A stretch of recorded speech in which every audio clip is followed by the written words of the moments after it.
Hello, kumusta po kayong lahat? Ngayon, samahan niyo naman po ako. Magluluto po tayo ng beef steak. Itong simpleng beef steak lang po ito. Ito yung bakang lulutuin natin gagawing beef steak. At ngayon, bago natin siya i-slice, hugasan mo po natin. Okay, hugasan mo natin. Alright. Okay. Yun.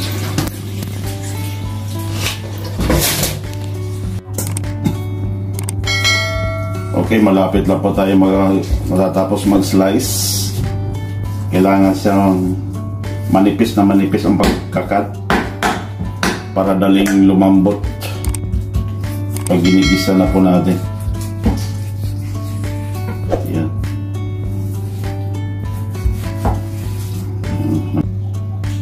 Ngayon ay titimplahan na po natin. Okay, mamarin natin siya ng tuyo. Yun. Then,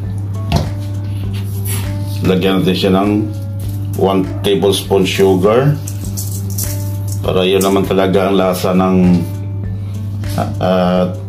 beef steak Tagalog. Medyo manamis-tamis ng konti, huwag naman din sobra. Hint lang siya ng little bit sweet. Konting asukal lang ang tamis. At lalagyan din natin siya ng paminta. Okay. At i-squeeze natin siya ng lemon juice.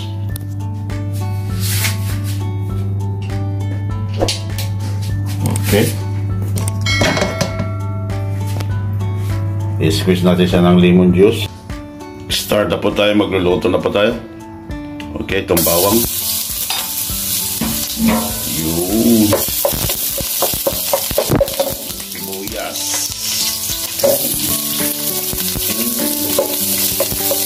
Okay. At isusunod na po natin yung ating sliced beef. Okay. There we go. Yung marination ng beef, hindi na po natin siya isasama. Mamaya na po natin siya ilalagay pagka malapit na siya maluluto.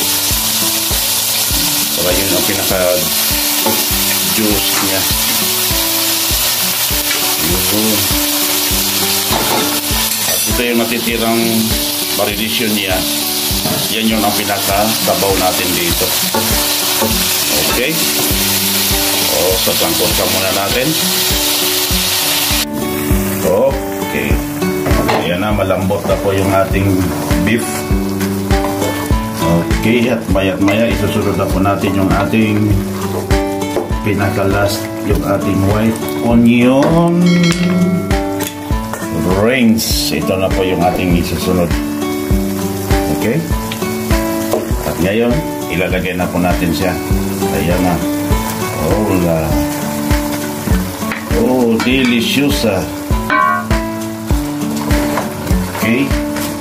Malinamnam at masarap po itong kainin. Ayan na po siya. Okay. Ayan na. Ang bango ng ating beef steak.